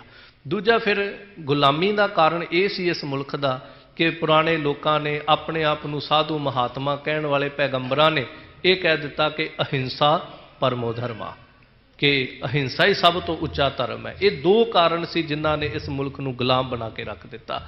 ਗੁਰੂ ਕਲਗੀਧਰ ਪਾਤਸ਼ਾਹ ਕਹਿੰਦੇ ਭਲਿਓ, ਜਿਵੇਂ ਗੁਰੂ ਨਾਨਕ ਦੇਵ ਪਾਤਸ਼ਾਹ ਜੀ ਨੇ, ਭਾਈ ਗੁਰਦਾਸ ਜੀ ਲਿਖਦੇ ਨੇ ਨਾ, ਸਾਹਿਬ ਪਾਤਸ਼ਾਹ ਕਹਿੰਦੇ ਸਿੱਧ ਛੁਪ ਬੈਠੇ ਪਰਬਤੀ ਕੌਣ ਜਗਤਰ ਕੋ ਪਾਰੇ ਉਤਾਰਾ, ਕਿ ਤੁਸੀਂ ਆਗੂ ਲੁਕ ਕੇ ਬਹਿ ਗਏ ਹੋ ਤੇ ਜਗਤ ਦਾ ਪਾਰੇ ਉਤਾਰਾ ਕਿੰਨੇ ਕਰਨਾ? ਦੁਨੀਆ ਨੂੰ ਤੇ ਲੁੱਟਦੇ ਪਏ ਨੇ ਆ ਕੇ ਬਾਬਰ ਵਰਗੇ, ਥੱਲੇ ਆਓ ਸਾਂਭੋ ਲੋਕਾਂ ਨੂੰ ਆ ਕੇ। ਦੂਜਾ ਗੁਰੂ ਕਲਗੀਧਰ ਪਾਤਸ਼ਾਹ ਕਹਿੰਦੇ ਵੀ ਇਹ ਲੋਕੋ ਠੀਕ ਹੈ, ਅਹਿੰਸਾ ਸਭ ਤੋਂ ਉੱਚਾ ਧਰਮ ਹੈ, ਪਰ ਜਦੋਂ ਤੁਹਾਡੇ ਸਾਹਮਣੇ ਕਿਸੇ ਦੀ ਪੱਤ ਲੁੱਟੀ ਜਾਂਦੀ ਹੋਵੇ, ਤੁਹਾਡੇ ਸਾਹਮਣੇ ਕਿਸੇ ਦੀ ਇੱਜ਼ਤ ਆਬਰੂ ਨੂੰ ਹੱਥ ਪਾਇਆ ਜਾਂਦਾ ਹੋਵੇ ਤੇ ਉਹਨੂੰ ਵੇਖ ਲੈਣਾ, ਉਹਨੂੰ ਸਹਿਣ ਕਰ ਦੇਣਾ, ਕੀ ਇਹ ਪਾਪ ਨਹੀਂ ਹੈਗਾ? ਤੁਸੀਂ ਕਹਿੰਦੇ ਹੋ ਵੀ ਅਸੀਂ ਪਾਪ ਨਹੀਂ ਕਰਨਾ, ਅਹਿੰਸਾ ਹੀ ਸਭ ਤੋਂ ਉੱਚਾ ਪਰਮ ਧਰਮ ਹੈ। ਸਾਹਿਬ ਕਹਿੰਦੇ ਇਹ ਪਾਪ ਨਹੀਂ ਆ, ਤੁਹਾਡੇ ਸਾਹਮਣੇ ਇੰਨਾ ਕੁਝ ਹੋ ਰਿਹਾ। ਤੇ ਫਿਰ ਜਿਵੇਂ ਆਪਾਂ ਇਤਿਹਾਸ 'ਚ ਦੇਖਦੇ ਹਾਂ, ਸਾਹਿਬ ਕਹਿੰਦੇ ਜਦੋਂ ਕਿਤੇ ਬੌਲੀਆਂ ਬਣਾ ਕੇ, ਸਰੋਵਰ ਬਣਾ ਕੇ ਸਭ ਕੁਝ ਕੀਤਾ ਜਾ ਰਿਹਾ, ਤੱਤੀਆਂ ਤਵੀਆਂ ਤੇ ਬੈਠ ਕੇ ਵੀ ਜਦੋਂ ਜਰਵਾਣੇ ਨੂੰ ਸਮਝਾਇਆ ਜਾ ਰਿਹਾ ਵੀ ਤੂੰ ਨਾ ਕਰ, ਜੇ ਤੱਤੀਆਂ ਤਵੀਆਂ ਤੇ ਬਹਿ ਕੇ ਗੱਲ ਨਾ ਬਣੇ, ਸਰੋਵਰਾਂ ਦੀ ਸੇਵਾ ਕਰਕੇ ਸਭ ਕੁਝ ਜੋ ਨਿਮਰਤਾ ਵਿੱਚ ਕੀਤਾ ਜਾ ਸਕਦਾ ਹੈ, ਬੰਦਗੀ ਕਰਕੇ, ਬਾਣੀ ਰਚ ਕੇ, ਮਾਲਾ ਫੜ ਕੇ ਸਭ ਕੁਝ ਕੀਤਾ, ਸ਼ਾਂਤਮਈ ਚਾਂਦਨੀ ਚੌਕ ਵਿੱਚ ਸ਼ਹਾਦਤਾਂ ਦੇਣ ਤੋਂ ਬਾਅਦ ਵੀ ਜਦੋਂ ਗੱਲ ਨਾ ਬਣੇ, कि गुरु कलगीधर पातशाह कहते ऐ दुनिया के गुलाम लोको फिर ये मरे हुए रस्मो रिवाज नहीं सिर ते चक्की दे होंदे, फिर हथियार चक्की दे होंदे आ। फिर इस करके जूझना पैंदा है। फिर जरवाणे नूं मूर्ख गंढ पवै मुहमार, जदों मूर्ख दे अगे सारियां दलीलां अपीलां समझौते खत्म हो जाण ते मूर्ख नूं आपां जोर दी एक चपेड़ मारीए, फिर उहदी अकल टिकाणे ते आ जांदी हुंदी आ। इसलिए साहब कहंदे जरवाणे गल्लां नाल नहीं समझण वाले हैगे, इन्हां नूं हथियार दी भाषा हथियार नाल ही करनी पैंदी आ। ते गुरु कलगीधर पातशाह जी ने फिर सिखाया, आओ तुहानूं दसदे किहड़े रंगां दे नाल होलियां खेडो। फिर महाराज ने आनंदां दी पुरी विच 1699 ने जदों खालसा साजिया, 1700 ਦੇ ਵਿੱਚ महाराज ने होला महला खेडिया। ਜਦੋਂ ਅੱਜ भी ਅਸੀਂ ਆਨੰਦਾਂ ਦੀ ਪੁਰੀ ਵਿੱਚ ਦੇਖਦੇ ਹਾਂ ਹੋਲਗੜ੍ਹ ਸਾਹਿਬ ਵਾਲਾ ਪਾਵਨ ਉਹ ਸਥਾਨ, ਮਹਾਰਾਜ ਜੀ ਪਤਾ ਕੀ ਕਰਦੇ ਸੀ, ਦੋ ਟੁਕੜੀਆਂ ਫੌਜਾਂ ਦੀਆਂ ਬਣਾਉਣੀਆਂ, ਇੱਕ ਨੂੰ ਹੋਲਗੜ੍ਹ ਸਾਹਿਬ ਤੇ ਅਸਥਾਨ ਤੇ ਟਿਕਾ ਦੇਣਾ, ਕਾਬਜ ਕਰ ਦੇਣਾ, ਦੂਜੀ ਧਿਰ ਨੂੰ ਕਹਿਣਾ ਵੀ ਤੁਸੀਂ ਹੁਣ ਕਬਜ਼ਾ ਲੈਣਾ ਹੈ। ਜੇ ਤਾਂ ਤੁਸੀਂ ਕਬਜ਼ਾ ਛਡਾ ਲਿਆ ਤੇ ਤੁਸੀਂ ਜੇਤੂ, ਜੇ ਤੁਸੀਂ ਕਬਜ਼ਾ ਨਾ ਛਡਾਇਆ ਤੇ ਜਿਨ੍ਹਾਂ ਦਾ ਕਬਜ਼ਾ ਹੈਗਾ ਉਹ ਜੇਤੂ। ਫਿਰ ਇਸ ਤਰ੍ਹਾਂ ਫੌਜਾਂ ਨੇ ਆਪਸ ਵਿੱਚ ਨਕਲੀ ਯੁੱਧ ਕਰਨੇ ਤੇ ਜਿਨ੍ਹਾਂ ਨੇ ਜਿੱਤ ਜਾਣਾ ਉਹਨਾਂ ਨੂੰ ਫਿਰ ਮਹਾਰਾਜ ਨੇ ਸਾਰੀ ਸੰਗਤ ਦੇ ਵਿੱਚ ਸਿਰੋਂ ਪਾਉਂ ਦੇ ਕੇ ਸਨਮਾਨ ਦੇਣਾ। ਜਦੋਂ ਫੌਜਾਂ ਕਿਤੇ ਮਹੱਲਾ ਖੇਡਦੀਆਂ ਸੀ ਨਾ ਹੋਲੇ ਮਹੱਲੇ ਤੇ ਉਦੋਂ ਮਹਾਰਾਜ ਜੀ ਆਪ ਦੇਖਿਆ ਕਰਦੇ ਸੀ ਸਾਰੀਆਂ ਫੌਜਾਂ ਨੂੰ, ਤੇ ਦੁਨੀਆ ਤੇ ਹੋਲੀ ਦੇ ਰੰਗ ਸੁੱਟਦੀ ਸੀ। ਪਰ ਮਹਾਰਾਜ ਜੀ ਜਦੋਂ ਫੌਜਾਂ ਨੂੰ ਇਸ ਤਰ੍ਹਾਂ ਮਹੱਲਾ ਖੇਡਦੇ ਦੇਖਦੇ ਸੀ ਨਾ, ਸਾਹਿਬ ਨੇ ਆਪਣੀ ਬਾਣੀ 'ਚ ਇੱਕ ਬਚਨ ਵੀ ਦਰਜ ਕੀਤਾ ਹੈ। ਸਾਹਿਬ ਪਾਤਸ਼ਾਹ ਕਹਿੰਦੇ ਦੁਨੀਆ ਦੇ ਲੋਕੋ ਤੁਸੀਂ ਪਿਚਕਾਰੀਆਂ ਮਾਰਦੇ ਹੋ, ਇੱਕ ਦੂਜੇ ਤੇ ਰੰਗ ਸੁੱਟਦੇ ਹੋ, ਕੀ ਕੁਝ ਸੁੱਟਦੇ ਹੋ, ਮੇਰਾ ਖਾਲਸਾ ਵੀ ਹੋਲਾ ਖੇਡਦਾ ਪਿਆ। ਪੁੱਛਿਆ ਮਹਾਰਾਜ ਇਹ ਕੈਸਾ ਹੋਲਾ ਖੇਡਦੇ ਨੇ? ਤਾਂ ਸਾਹਿਬ ਪਾਤਸ਼ਾਹ ਕਹਿੰਦੇ ਦੇਖੋ ਜਦੋਂ ਮੂਠ ਗੁਲਾਲ ਕੀ ਸਾਂਗ ਪ੍ਰਹਾਰੀ, ਜਦੋਂ ਕਿਤੇ ਬਰਛੀ ਮਾਰਦੇ ਨੇ ਇੱਕ ਦੂਜੇ ਦੇ ਉੱਤੇ, ਤਾਂ ਸਾਹਿਬ ਪਾਤਸ਼ਾਹ ਕਹਿੰਦੇ ਇੰਜ ਲੱਗਦਾ ਜਿਵੇਂ ਹੱਥ ਦੇ ਵਿੱਚ ਗੁਲਾਲ ਸੁੱਕਾ ਰੰਗ ਲੈ ਕੇ ਭਰ ਕੇ ਇੱਕ ਦੂਜੇ ਦੇ ਉੱਤੇ ਸੁੱਟਦੇ ਹੋਣ, ਕਿਉਂਕਿ ਬਰਛੀ ਵੀ ਤਾਂ ਹੱਥ ਦੇ ਵਿੱਚ ਪਕੜ ਕੇ ਜ਼ੋਰ ਦੀ ਮਾਰੀ ਜਾਂਦੀ, ਦੂਰ ਸੁੱਟੀ ਜਾਂਦੀ ਹੈ। ਸਭ ਕਹਿੰਦੇ ਮੂਠ ਗੁਲਾਲ ਕੀ ਸਾਂਗ ਪ੍ਰਹਾਰੀ। ਫਿਰ ਪਾਤਸ਼ਾਹ ਜੀ ਕਹਿੰਦੇ ਵੀ ਜਦੋਂ ਹੱਥ ਦੇ ਵਿੱਚ ਬੰਦੂਕਾਂ ਲੈ ਕੇ, ਹੱਥ ਦੇ ਵਿੱਚੋਂ ਬੰਦੂਕਾਂ ਲੈ ਕੇ ਜਦੋਂ ਚਲਾਉਂਦੇ ਨੇ ਤਾਂ ਇੰਜ ਲੱਗਦਾ ਹੈ ਕਿ ਉਹ ਬੰਦੂਕਾਂ 'ਚੋਂ ਨਿਕਲਦੀ ਹੋਈ ਗੋਲੀ ਜਿਹੜੀ ਹੈ, ਜਿਵੇਂ ਪਚਕਾਰੀ ਨੂੰ ਜਦੋਂ ਨੱਪਦੇ ਨੇ ਤਾਂ ਉਹਦੇ ਵਿੱਚੋਂ ਧਾਰ ਨਿਕਲਦੀ ਹੈ ਰੰਗ ਦੀ। ਸਾਹਿਬ ਪਾਤਸ਼ਾਹ ਕਹਿੰਦੇ ਨੇ ਜਦੋਂ ਬੰਦੂਕ ਲੈ ਕੇ ਗੋਲੀ ਚਲਾਉਂਦੇ ਨੇ ਨਾ, ਇੰਜ ਲੱਗਦਾ ਵੀ ਜਿਵੇਂ ਇਹਨਾਂ 'ਚੋਂ ਧਾਰਾਂ ਨਿਕਲਦੀਆਂ ਪਈਆਂ। ਦੁਨੀਆ ਮਥੁਰਾ ਦੇ ਵਿੱਚ ਡਫਲੀਆਂ ਲੈ ਕੇ, ਮਥੁਰਾ 'ਚ ਬੜੀ ਹੋਲੀ ਖੇਡੀ ਜਾਂਦੀ ਹੈ, ਬਿਰੰਦਾਵਨ ਮਥੁਰਾ ਵਿੱਚ ਉਹ ਡਫਲੀਆਂ ਵਜਾਉਂਦੇ ਨੇ, ਰੰਗ ਸੁੱਟਦੇ ਨੇ, ਬੜਾ ਕੁਝ ਕਰਦੇ ਨੇ ਉਹ ਲੋਕ। ਤਾਂ ਸਾਹਿਬ ਪਾਤਸ਼ਾਹ ਕਹਿੰਦੇ ਮੇਰਾ ਖਾਲਸਾ ਵੀ ਡਫਲੀਆਂ ਵਜਾਉਂਦਾ ਪਿਆ, ਪਰ ਪਤਾ ਕਿਹੜੀ ਢਾਲ ਮੰਨੋ ਡਫ ਮਾਲ ਬਣੀ। ਸਾਹਿਬ ਕਹਿੰਦੇ ਉਹ ਤਾਂ ਇੱਕ ਅੱਧੀ ਡਫਲੀ ਵਜਾਉਂਦੇ ਹੋਣਗੇ, ਮੇਰਾ ਖਾਲਸਾ ਤੇ ਜਦੋਂ ਢਾਲਾਂ ਨਾਲ ਢਾਲਾਂ ਖੜਕਾਉਂਦਾ ਨਾ, ਮੰਨੋ ਡਫਲੀਆਂ ਖੜਕਦੀਆਂ ਪਈਆਂ ਨੇ ਚੰਗੀ ਤਰ੍ਹਾਂ। ਇਸ ਤਰ੍ਹਾਂ ਮੇਰਾ ਖਾਲਸਾ ਜਦੋਂ ਹੋਲੀਆਂ ਖੇਡਦਾ ਤੇ ਪਾਤਸ਼ਾਹ ਜੀ ਕਹਿੰਦੇ ਨੇ ਸਰੋਣ ਭਰੇ ਪੱਟ ਬੀਰਨ ਕੇ, ਲੋਕੀ ਤਾਂ ਰੰਗ ਸੁੱਟਦੇ ਨੇ ਪਰ ਮੇਰੇ ਸੂਰਮਿਆਂ ਦੇ ਸਰੀਰ ਜਦੋਂ ਲਹੂ ਲੁਹਾਨ ਹੋਏ ਹੁੰਦੇ ਨੇ ਨਾ ਸ਼ਸਤਰ ਖਾ ਕੇ, ਤੇ ਉਹ ਲਹੂ ਦੇ ਨਾਲ ਭਰੇ ਹੋਏ ਇਹ ਜਿਹੜੇ ਕੱਪੜੇ ਜਦੋਂ ਇਹ ਲਾਲ ਸੁਰਖ ਹੋਏ ਪਏ ਹੁੰਦੇ ਨੇ ਤੇ ਇੰਜ ਲੱਗਦਾ ਵੀ ਜਿਵੇਂ ਮੇਰਾ ਖਾਲਸਾ ਰੰਗ ਦੇ ਵਿੱਚ ਰੰਗਿਆ ਪਿਆ ਹੋਵੇ। ਇਸ ਤਰ੍ਹਾਂ ਮਹਾਰਾਜ ਨੇ ਸਾਨੂੰ ਬਾਹਰੀ ਹੋਲਾ ਮਹੱਲਾ ਦਿੱਤਾ। ਅੱਜ ਵੀ ਆਨੰਦਾਂ ਦੀ ਪੁਰੀ ਵਿੱਚ ਵੈਸੇ ਤੇ ਇਤਿਹਾਸ ਨੇ ਇੰਜ ਜ਼ਿਕਰ ਕੀਤਾ ਵੀ ਲਗਾਤਾਰ 7 ਦਿਨ ਹੋਲਾ ਮਹੱਲਾ ਚੱਲਦਾ ਹੁੰਦਾ ਸੀ। ਅੱਜ ਤੇ ਚਲੋ 1-2 ਦਿਨਾਂ ਦਾ ਸਮਾਂ ਹੀ ਲੋਕਾਂ ਕੋਲ ਰਹਿ ਗਿਆ, ਪਰ ਫਿਰ ਵੀ ਪੰਥਕ ਰਵਾਇਤਾਂ, ਪੰਥਕ ਜਥੇਬੰਦੀਆਂ, ਸੰਪਰਦਾਵਾਂ ਅੱਜ ਵੀ ਅਨੰਦਪੁਰ ਵਿੱਚ 7-7 ਦਿਨ ਮਹੱਲਾ ਖੇਡਦੀਆਂ ਨੇ। ਪੁਰਾਣਾ ਜੋ ਸਮਾਂ ਸੀ ਮਹਾਰਾਜ ਦੇ ਸਮੇਂ 7 ਦਿਨ ਹੋਲਾ ਮਹੱਲਾ ਚੱਲਦਾ ਸੀ। ਸਾਰਾ ਦਿਨ ਫੌਜਾਂ ਨੇ ਖੇਡਣਾ, ਕਿਤੇ ਕੀਰਤਨ ਹੋਣੇ, ਕਿਤੇ ਮਹਾਰਾਜ ਨੇ ਆਪ ਜੰਗੀ ਜੌਹਰ ਵੇਖਣੇ, ਘੋੜ ਸਵਾਰੀ, ਨੇਜੇਬਾਜੀ, ਸਾਰਾ ਕੁਝ ਹੋਣਾ। ਇੱਕ ਗੱਲ ਬੜੀ ਕਮਾਲ ਦੀ ਲੱਗਦੀ, ਕਈ ਵਾਰ ਨੈੱਟ ਤੇ ਬੈਠਿਆਂ ਦੇਖਦੇ ਹੁੰਦੇ ਆ, ਜਦੋਂ ਫੌਜਾਂ ਮਹੱਲਾ ਖੇਡਦੀਆਂ ਨੇ ਨਾ ਤੇ ਉਹ ਘੋੜੇ ਤੇ ਚੜ੍ਹ ਕੇ ਕਿੱਲਾ ਪੁੱਟਦੇ ਨੇ ਬਰਛੀ ਦੇ ਨਾਲ ਨਿਹੰਗ ਸਿੰਘ। ਤੁਸੀਂ ਬੜੀ ਵਾਰ ਨੈੱਟ ਆਦਿ ਤੇ ਵੇਖੋਗੇ ਜਾਂ ਜਿਹੜੇ ਉੱਥੇ ਜਾਂਦੇ ਨੇ, ਤੇ ਮਨ ਦੇ ਵਿੱਚ ਇੱਕ ਗੱਲ ਖਿਆਲ ਆਉਂਦਾ ਵੀ ਵਾਕਈ ਹੀ ਜੇ ਕਿਤੇ ਤੂੰ ਸ਼ਬਦ ਦੇ ਘੋੜੇ ਤੇ ਆਪਣੀ ਸੁਰਤ ਨੂੰ ਅਸਵਾਰ ਕਰੇ ਤੇ ਦੌੜ ਕੇ ਜਾਏ ਤੇ ਗੁਰੂ ਦਾ ਆਸਰਾ ਲੈ ਕੇ ਤੂੰ ਆਪਣੇ ਅੰਦਰ ਜਿਹੜਾ ਇਹ ਵਕਾਰ ਰੂਪੀ ਕਿੱਲਾ ਇਹਨਾਂ ਨੂੰ ਪੱਟ ਸਕਦਾ। ਤੇ ਦੂਜਾ ਇੱਕ ਕਿੱਲਾ ਸਾਡੇ ਅੰਦਰ ਹੁੰਦਾ ਜਿਹੜਾ ਆਮ ਹੀ ਆਪਾਂ ਪੰਜਾਬੀ ਭਾਸ਼ਾ 'ਚ ਇੱਕ ਕਹਾਵਤ ਵਰਤਦੇ ਦੀ ਧੌਣ 'ਚ ਕਿੱਲਾ ਇਹਦੇ, ਇਹ ਝੁਕ ਨਹੀਂ ਸਕਦਾਗਾ। ਹੰਕਾਰ ਦਾ ਕਿੱਲਾ ਅੜਿਆ ਹੁੰਦਾ ਸਾਡੀ ਧੌਣ 'ਚ। ਤਾਂ ਸਾਹਿਬ ਪਾਤਸ਼ਾਹ ਕਹਿੰਦੇ ਇੰਜ ਕਰਕੇ ਵੀ ਤੂੰ ਅੱਜ ਦੇ ਦਿਨ ਕਿਤੇ ਸ਼ਬਦ ਦੇ ਘੋੜੇ ਤੇ ਸਵਾਰ ਹੋ ਕੇ ਗੁਰੂ ਆਸਰੇ ਦਾ ਨੇਜਾ ਪਕੜ ਕੇ ਜਦੋਂ ਮਾਰੇਗਾ ਤੇਰੀ ਧੌਣ ਦਾ ਕਿੱਲਾ ਵੀ ਪੱਟਿਆ ਜਾਵੇਗਾ, ਤੇਰੀ ਹਉਮੈ ਵੀ ਕਿਤੇ ਨਾਸ਼ ਹੋ ਜਾਵੇਗੀ। ਭਾਵ ਇਹ ਹੈ ਮਹਾਰਾਜ ਨੇ ਅੱਜ ਦੇ ਦਿਨ ਸਾਨੂੰ ਇਹਨਾਂ ਰੰਗਾਂ ਦੇ ਨਾਲ, ਆਤਮਿਕ ਰੰਗਾਂ ਦੇ ਨਾਲ ਜੋੜਿਆ। ਪਰ ਮਾਫ ਕਰਿਓ ਮਹਾਰਾਜ ਨੇ ਜਿਸ ਮਨਸਾ ਨੂੰ ਲੈ ਕੇ ਇਹ ਦਿਹਾੜੇ ਬਣਾਏ, ਇਹ ਹੋਲਾ ਮਹੱਲਾ ਬਣਾਇਆ, ਅੱਜ ਕਿਤੇ ਨਾ ਕਿਤੇ ਅਸੀਂ ਸਤਿਗੁਰਾਂ ਦੇ ਉਸ ਆਸ਼ੇ ਤੋਂ ਦੂਰ ਹੁੰਦੇ ਜਾਂਦੇ। ਕੱਲ ਵੀ ਘਟਨਾ ਵਾਪਰੀ, ਆਪਾਂ ਸਾਰਿਆਂ ਨੂੰ ਪਤਾ ਹੈ। ਇਹ ਕੀ ਸੀ ਸਾਰਾ ਕੁਝ? ਇਹ ਗੁਰੂ ਤੋਂ ਆਸ਼ੇ ਤੋਂ, ਗੁਰੂ ਦੇ ਆਸ਼ੇ ਤੋਂ ਮੁਨਕਰ ਹੋਏ ਲੋਕਾਂ ਦੇ ਜੀਵਨ ਹਨ। ਗੁਰੂ ਆਸ਼ੇ ਵਾਲਿਆਂ ਦੇ ਇਹ ਜੀਵਨ ਨਹੀਂ ਹੁੰਦੇਗੇ। ਸੋ ਇਸ ਲਈ ਮਹਾਰਾਜ ਦੇ ਆਸ਼ੇ ਨੂੰ ਸਮਝੀਏ, ਸਤਿਗੁਰੂ ਜੋ ਜੀਵਨ 'ਚ ਸਾਨੂੰ ਦੇਣਾ ਚਾਹੁੰਦੇ ਨੇ ਉਹ ਪ੍ਰਾਪਤੀ ਕਰੀਏ। ਤਾਂ ਹਜ਼ੂਰ ਇੱਥੇ ਵੀ ਸਾਨੂੰ ਇਹ ਸਮਝਾ ਕੇ ਕਹਿੰਦੇ, ਮਨ ਤਨ ਰੱਤਾ ਰੰਗ ਸਿਉ ਹਉਮੈ ਤਜ ਵਕਾਰ। ਜਿਨ੍ਹਾਂ ਨੇ ਹਉਮੈ ਵਕਾਰ ਆਦਿਕ ਤਜ ਦਿੱਤੇ ਨੇ, ਉਹਨਾਂ ਦਾ ਮਨ ਤੇ ਤਨ ਨਾਮ ਰੰਗ ਨਾਲ ਰੰਗਿਆ ਜਾਏਗਾ। ਜਿਨ੍ਹਾਂ ਨੇ ਇਹ ਨਹੀਂ ਛੱਡੇ, ਉਹ ਬਾਹਰੋਂ ਤੇ ਭਾਵੇਂ ਆਪਣੇ ਸਾਰੇ ਸਰੀਰ ਨੂੰ ਰੰਗ ਲੈਣ, ਬਾਲਟੀਆਂ ਭਰ ਭਰ ਕੇ ਰੰਗ ਪਾ ਲੈਣ, ਭਾਵੇਂ ਸਾਰਾ ਸਾਲ ਪਾਈ ਜਾਣ, ਪਰ ਅੰਦਰ ਰੰਗ ਉਹਨਾਂ ਦੇ ਕਦੀ ਵੀ ਨਹੀਂ ਚੜ ਸਕਦਾ ਹੈ। ਅਹਨਿਸੋ ਹਿਰਦੈ ਰਬ ਰਹੈ, ਨਿਰਭਉ ਨਾਮ ਨਿਰੰਕਾਰ। ਤੇ ਨਿਰਭਉ, ਭੈ ਤੋਂ ਰਹਿਤ ਪਰਮੇਸ਼ਰ ਜਿਹੜਾ ਹੈ, ਉਹ ਨਿਰੰਕਾਰ ਅਕਾਲ ਪੁਰਖ ਪਰਮੇਸ਼ਰ ਜਿਹੜਾ, ਉਹਦਾ ਨਾਮ ਅਹਨਿਸ ਹਿਰਦੈ ਰਬ ਰਹੈ, ਦਿਨ ਰਾਤ ਐਸੇ ਗੁਰਮੁਖ ਪਿਆਰਿਆਂ ਦੇ ਹਿਰਦੇ ਵਿੱਚ ਰਵਿਆ ਰਹਿੰਦਾ ਹੈ। ਉਹ ਫਿਰ ਉੱਠਦਿਆਂ ਬਹਿੰਦਿਆਂ ਸੌਂਦਿਆਂ ਜਾਗਦਿਆਂ ਐਸੇ ਨਿਰਭਉ ਨਿਰੰਕਾਰ ਨਿਰਵੈਰ ਪਰਮੇਸ਼ਰ ਦੇ ਨਾਮ ਨੂੰ ਚਿੰਤਨ ਕਰਦੇ ਹਨ। ਨਾਨਕ ਆਪ ਮਿਲਾਇਨ ਪੂਰਾ ਸ਼ਬਦ ਅਪਾਰ। ਅਖੀਰ ਸਾਹਿਬ ਜੀ ਕਹਿੰਦੇ ਨੇ, ਉਹਨਾਂ ਨੂੰ ਪਰਮੇਸ਼ਰ ਨੇ ਆਪ ਆਪਣੇ ਨਾਲ ਮੇਲ ਲਿਆ ਹੈ। ਗੁਰੂ ਕੀ ਕਿਰਪਾ ਦੇ ਸਦਕਾ ਉਹ ਅਪਾਰ ਪਰਮੇਸ਼ਰ ਜਿਹੜਾ ਪਾਰਾਵਾਰ ਤੋਂ ਰਹਿਤ ਹੈ, ਉਹਨਾਂ ਜਗਿਆਸੂਆਂ ਨੂੰ ਗੁਰੂ ਕਿਰਪਾ ਸਦਕਾ ਐਸੇ ਅਪਾਰ ਬੇਅੰਤ ਅਕਾਲ ਪੁਰਖ ਪਰਮੇਸ਼ਰ ਦੀ ਪ੍ਰਾਪਤੀ ਹੋ ਜਾਂਦੀ ਹੈ, ਜਿਹੜੇ ਬੰਦਗੀ ਕਰਦੇ ਨੇ। ਤੇ ਬੰਦਗੀ ਕਰਦਿਆਂ ਕਰਦਿਆਂ ਜਿਨ੍ਹਾਂ ਦੇ ਅੰਦਰ ਨਾਮ ਦਾ ਰੰਗ ਜਿਹੜਾ ਉਹ ਚੜ੍ਹ ਜਾਂਦਾ, ਫਿਰ ਨਾਮ ਰਾਮ ਰੰਗ ਕਦੇ ਉਤਰ ਨਾ ਜਾਏ। ਉਹ ਫਿਰ ਸੰਸਾਰ ਦੇ ਵਿੱਚ ਰਹਿੰਦੇ ਵੀ ਨੇ, ਜੀਵਨ ਨੂੰ ਵੀ ਮੰਨਦੇ ਹਨ, ਜ਼ਿੰਮੇਵਾਰੀਆਂ ਵੀ ਨਿਭਾਉਂਦੇ ਨੇ, ਪਰ ਉਹਨਾਂ ਦੇ ਜੀਵਨ ਵਿੱਚੋਂ ਕਈ ਦਫਾ ਆਪਾਂ ਕਹਿੰਦੇ ਹੁੰਦੇ ਨਾ, ਪਹਿਲਾਂ ਇਹਨੂੰ ਬੰਦਗੀ ਦਾ ਬੜਾ ਰੰਗ ਚੜ੍ਹਿਆ ਸੀ, ਪਹਿਲਾਂ ਇਹਨੂੰ ਗੁਰਮਤ ਦਾ ਬੜਾ ਰੰਗ ਚੜ੍ਹਿਆ ਸੀ, ਪਹਿਲਾਂ ਇਹਨੂੰ ਸਿੱਖੀ ਦਾ ਬੜਾ ਰੰਗ ਚੜ੍ਹਿਆ ਹੋਇਆ ਸੀ, ਉਹਨੂੰ ਉਤਰ ਗਿਆ।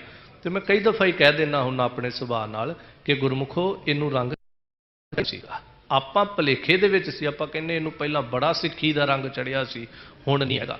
ਨਹੀਂ, ਸਾਹਿਬ ਕਹਿੰਦੇ ਦੁਨੀਆ ਦੇ ਹੋਛੇ ਰੰਗ ਤੇ ਉਤਰ ਸਕਦੇ, ਇਹ ਰੰਗ ਤੇ ਜਿਹਨੂੰ ਇੱਕ ਵਾਰ ਚੜ੍ਹ ਗਿਆ, ਉਹਦਾ ਬੰਦ ਬੰਦ ਤੇ ਕੱਟਿਆ ਜਾ ਸਕਦਾ, ਉਹਨੂੰ ਜੰਡ ਨਾਲ ਲਮਕਾ ਕੇ ਸਾੜਿਆ ਤੇ ਜਾ ਸਕਦਾ, ਉਹਨੂੰ ਰੂੰ 'ਚ ਲਪੇਟਿਆ ਜਾ ਸਕਦਾ, ਉਹਦੀ ਖੋਪਰੀ ਲਾਈ ਜਾ ਸਕਦੀ ਹੈ, ਉਹਨੂੰ ਟ੍ਰੇਨਾਂ ਅੱਗੇ ਲੰਮਾ ਪਾਇਆ ਜਾ ਸਕਦਾ, ਉਹਨੂੰ ਕੜਾਹਿਆਂ 'ਚ ਉਬਾਲਿਆ ਜਾ ਸਕਦਾ, ਪਰ ਉਹਦੇ ਤੋਂ ਰੰਗ ਨਹੀਂ ਲਾਇਆ ਜਾ ਸਕਦਾ ਜਿਹਦੇ ਅੰਦਰ ਇੱਕ ਵਾਰ ਚੜ੍ਹ ਗਿਆ ਹੈ। ਸੋ ਮਹਾਰਾਜ ਕਿਰਪਾ ਕਰਨ, ਸਾਡੇ ਸਾਰਿਆਂ ਦੇ ਜੀਵਨ ਵਿੱਚ ਕਿਤੇ ਰੱਬੀ ਰੰਗ, ਗੁਰੂ ਕੇ ਨਾਮ ਦਾ ਰੰਗ ਜਿਹੜਾ ਚੜ੍ਹ ਜਾਵੇ। ਸੋ ਸਮੁੱਚੇ ਪ੍ਰਬੰਧ ਵੱਲੋਂ, ਸਮੁੱਚੀ ਪ੍ਰਬੰਧਕ ਕਮੇਟੀ ਵੱਲੋਂ, ਸਿੰਘ ਸਾਹਿਬਾਨ ਵੱਲੋਂ, ਪੰਜ ਪਿਆਰੇ